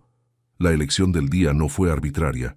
Los domingos por la tarde Verónica tendía a estar en casa sin planes fijos, sin visitas programadas, sin la posibilidad de usar una agenda apretada como escudo o como excusa para cortar una conversación antes de tiempo. Los domingos por la tarde, el piso tenía esa quietud específica de los fines de semana, cuando la semana siguiente todavía no ha comenzado a presionar. Y esa quietud era exactamente el escenario que yo necesitaba. Sin interferencias, sin audiencia, sin ningún elemento externo que le diera a Verónica la posibilidad de convertir lo que iba a ser una conversación en una actuación. Porque eso era lo que yo quería evitar por encima de todo. Verónica, en presencia de otras personas, siempre había sabido manejar la narrativa. Era una habilidad que había admirado en ella durante años, la capacidad de entrar en cualquier situación social y encontrar el tono exacto que la hacía aparecer de determinada manera frente a los demás. Sin audiencia ese mecanismo no funcionaba. Sin audiencia quedaba la persona, no el personaje. El sábado preparé la carpeta definitiva. Tomé los extractos originales marcados, la cronología completa de las 94 transferencias, la copia del correo entre Verónica y su hermana Carmen, que había encontrado en la cuenta compartida, y la confirmación escrita de Alfredo Sanz sobre la titularidad de la cuenta de destino, que le había pedido formalmente por escrito el día anterior con el argumento de necesitarla para un proceso legal en curso. Todo colocado en orden cronológico, dentro de una carpeta de cartón gris, con separadores, sin ningún subrayado emocional en la presentación. El mismo formato que usaría para entregar un informe a un cliente. También preparé algo que Tomás me había sugerido en nuestra segunda reunión, un documento breve, de una página, con el resumen de los activos del matrimonio y su clasificación entre gananciales y privativos, para tenerlo disponible como referencia en caso de que la conversación derivara hacia el terreno económico antes de que yo quisiera llevarlo allí. El domingo amaneció nublado. Fui a comprar el periódico por la mañana. Volví, tomé café en la cocina. Verónica estaba leyendo algo en el salón. Intercambiamos 4 frases sobre nada en particular, con la naturalidad acostumbrada de esos días. A mediodía cociné algo sencillo. Comimos. Recogí los platos. A las 4:15 de la tarde, cuando Verónica se instaló en el sofá con el libro que había dejado por la mañana, y la casa estaba en ese silencio de domingo que ya conocía de memoria, fui al dormitorio, saqué la carpeta del cajón de la mesilla donde la había guardado la noche anterior y volví al salón. Me senté en el sillón frente a ella, con la carpeta sobre las rodillas. Verónica levantó los ojos del libro y me miró. Debió ver algo en mi expresión que no correspondía al domingo habitual, porque dejó el libro cerrado sobre el sofá a su lado sin que yo dijera nada todavía. Ese gesto involuntario me dijo que en algún nivel que todavía no había verbalizado ni quizás reconocido, ella sabía que ese momento iba a llegar. Coloqué la carpeta sobre la mesa baja entre los dos. «Tenemos que hablar», dije. Y la voz me salió con la calma de quien ha ensayado el control emocional durante días, no el discurso. El discurso no lo había escrito, no lo necesitaba, sino la temperatura exacta desde la que quería pronunciar cada frase. No la temperatura de la rabia, que eleva la voz y pierde los argumentos. No la de la herida, que busca que el otro reconozca el daño y casi nunca lo consigue. Sino la temperatura de quien tiene todo lo que necesita encima de la mesa y puede permitirse el lujo de hablar despacio. Verónica me miró sin decir nada. Esperó. Abrí la carpeta. «Voy a mostrarte algo», dije. «Y cuando lo veas, no voy a necesitar que me expliques nada, porque ya lo entiendo todo». Lo que ocurriría a continuación en esa sala, yo lo había revisado mentalmente desde distintos ángulos durante varios días. Había considerado cada variante posible de reacción, cada argumento que ella podría utilizar, cada vía de salida que podría intentar explorar. no porque quisiera elaborar una respuesta para cada una. Eso habría sido el error de alguien que confunde una confrontación con un debate, sino porque conocer el terreno antes de entrar en él es la única forma de no ser sorprendido. Y Rodrigo Fuentes Valverde llevaba 28 años asegurándose de no ser sorprendido. Puse el primer extracto marcado sobre la mesa, girado hacia ella para que pudiera leerlo sin dificultad. Señalé la primera transferencia con el dedo índice, fecha, importe, cuenta de destino. Y esperé. Verónica tardó aproximadamente 4 segundos en entender lo que estaba mirando. Lo sé porque los conté, no de forma deliberada, sino porque en ese tipo de momentos el tiempo adquiere una textura diferente, se vuelve granular, y uno percibe cada segundo como una unidad separada con peso propio. 4 segundos mirando el extracto marcado sobre la mesa. Luego levantó los ojos hacia mí con una expresión que no era todavía ninguna de las que vendrían después, sino algo anterior a todas ellas. El instante exacto en que el cerebro reconoce que el escenario que tenía calculado acaba de ser sustituido por otro completamente distinto. No dije nada. Dejé que el silencio hiciera el trabajo que en esas circunstancias nadie puede hacer mejor que él. «Esto es un extracto bancario», dijo al fin. Su voz era controlada, pero el control era visible, lo cual significaba que requería esfuerzo. «No entiendo qué quieres que vea». Señalé la transferencia marcada con lápiz, fecha, importe, número de cuenta de destino. «¿Reconoces este número de cuenta?», dije. No era una pregunta. Ella miró el número, una fracción de segundo demasiado larga antes de responder. «No sé de qué cuenta es esa». Saqué el segundo documento de la carpeta y lo coloqué sobre el primero. Era la hoja con la cronología completa. 94 transferencias ordenadas por fecha, con el importe de cada una y el número de cuenta receptor idéntico en todas ellas. 27 meses, dije. 94 operaciones. 38.400 euros. El número en voz alta en esa sala tuvo un efecto que no había anticipado del todo, aunque lo había imaginado. Llenó el espacio de una forma que hizo que el resto del mobiliario, el sofá, la lámpara, el libro cerrado a su lado, pareciera de repente completamente irrelevante, como si la cifra hubiera reorganizado la jerarquía de todo lo que existía en ese momento dentro de esas 4 paredes. Verónica soltó el aire lentamente por la nariz. Era el gesto de alguien que está decidiendo en tiempo real qué posición adoptar, qué versión de los hechos puede sostenerse todavía y cuál ya no. Vi ese proceso en su cara con una nitidez que me resultó casi incómoda, porque durante 24 años había mirado esa cara sin leer lo que ocurría detrás. «Los gastos de la casa han sido altos estos años», dijo. «Hay cosas que no siempre te contaba porque no quería preocuparte con detalles». 38.400 euros en detalles, respondí. El tono era el mismo de siempre, sin elevación, sin ironía marcada, solo el dato. Ella cambió de posición en el sofá. Un movimiento pequeño, casi imperceptible, pero que indicaba que la primera línea de defensa había sido abandonada y se buscaba terreno más firme. «Marcos ha tenido gastos imprevistos. El apartamento, algunos problemas que no quería que supieras para no generar tensión entre vosotros». Saqué el tercer documento. La confirmación escrita de Alfredo Sanz sobre la titularidad de la cuenta. El nombre de Marcos impreso con claridad en el encabezado. «La cuenta es de Marcos», dije. «Lo sé desde hace 10 días, y Marcos lo sabe desde hace 27 meses, que es exactamente el tiempo que lleva recibiéndolo». El silencio que siguió a esa frase fue de una calidad diferente a los anteriores.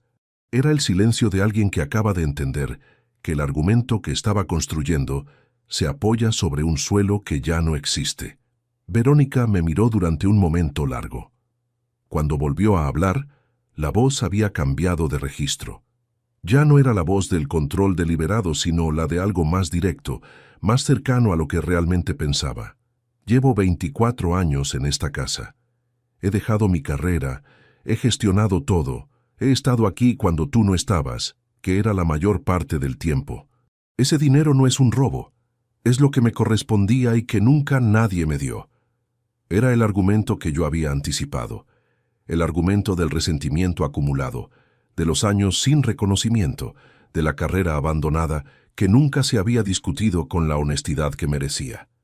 Y lo que resultaba más complicado de ese argumento no era que fuera completamente falso, era que tenía una raíz real, un origen legítimo en una insatisfacción que yo no había atendido cuando debería haberlo hecho.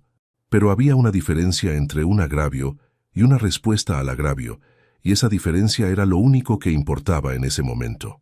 «Entiendo lo que dices», respondí. «Y hay partes de ello que reconozco como ciertas. Trabajé demasiado. Estuve ausente cuando no debería haberlo estado. Eso es verdad y no lo voy a discutir». Hice una pausa. «Pero eso no es lo mismo que lo que hiciste. Lo que hiciste tiene un procedimiento y yo lo he iniciado». Saqué el último documento, la copia de la solicitud de divorcio presentada ante el juzgado el viernes anterior, con el sello de registro y la fecha. Lo coloqué sobre los demás sin decir nada más. Verónica lo miró. Lo levantó con una mano que no temblaba, pero que se movía con una lentitud que no era su velocidad habitual. Leyó la primera página, luego la segunda. Cuando lo dejó sobre la mesa, había algo en su cara que era más difícil de mirar que la rabia o la negación. Era el reconocimiento. El momento en que una persona entiende que el escenario que había construido no va a ocurrir, que los cálculos estaban mal desde el principio, que el marido que creía predecible y gestionable llevaba 10 días moviéndose en una dirección que ella no había visto. «¿Cuándo lo supiste?», preguntó. «El jueves de la semana pasada confirmé la titularidad de la cuenta. Los extractos los revisé el miércoles anterior». Ella procesó la cronología en silencio. Entendió en ese momento que mientras ella hacía las 41 llamadas sin respuesta, él ya sabía todo. Que el silencio no había sido la reacción de un hombre herido que no sabía qué decir, sino la estrategia calculada de uno que ya estaba actuando. «¿Y Marcos?», dijo al fin. «Marcos ya no tiene alquiler pagado desde esta semana. Esta tarde le envío un mensaje». Verónica abrió la boca para decir algo y lo cerró. Lo intentó una segunda vez. «Es tu hijo».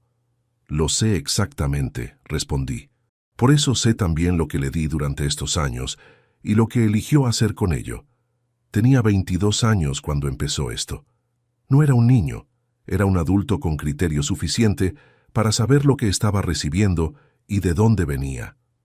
No hubo respuesta a eso, porque no había respuesta posible que no implicara defender lo indefendible, y Verónica era suficientemente inteligente para saber cuándo un argumento está agotado. Lo que vino después no fue una escena. Eso es lo que más me sorprendió de mí mismo en aquel momento, la ausencia total de escena. No hubo gritos, no hubo portazos, no hubo ninguno de los gestos dramáticos que el cine y las series de televisión han convertido en la iconografía obligatoria de los matrimonios que se rompen. Hubo una conversación de 40 minutos en voz baja, en el salón de un piso de Valladolid, un domingo por la tarde de noviembre, entre dos personas que habían compartido 24 años y que estaban deshaciendo el inventario de esos años con la misma ausencia de ornamento con que lo habían construido. Verónica preguntó por la casa.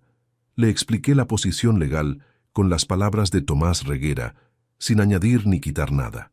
Preguntó por los plazos. Se los di.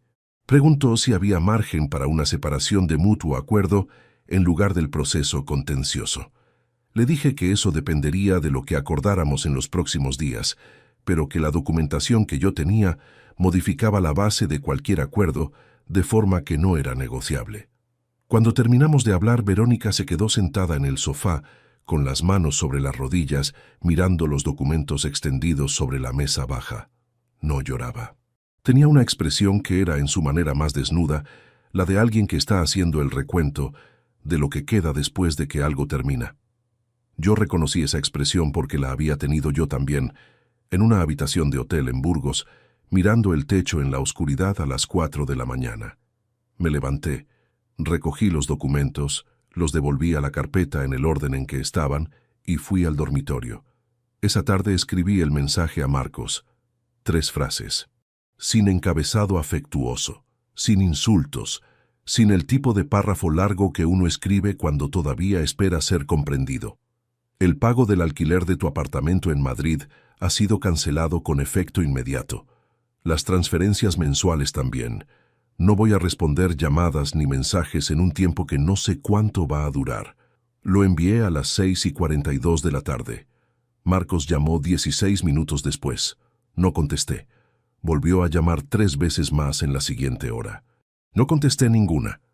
No porque quisiera prolongar el castigo ni porque no tuviera nada que decirle, sino porque lo que tenía que decirle ya estaba dicho en esas 3 frases, y cualquier conversación en ese momento habría sido simplemente la oportunidad de que él buscara una salida que yo no tenía ninguna intención de ofrecerle.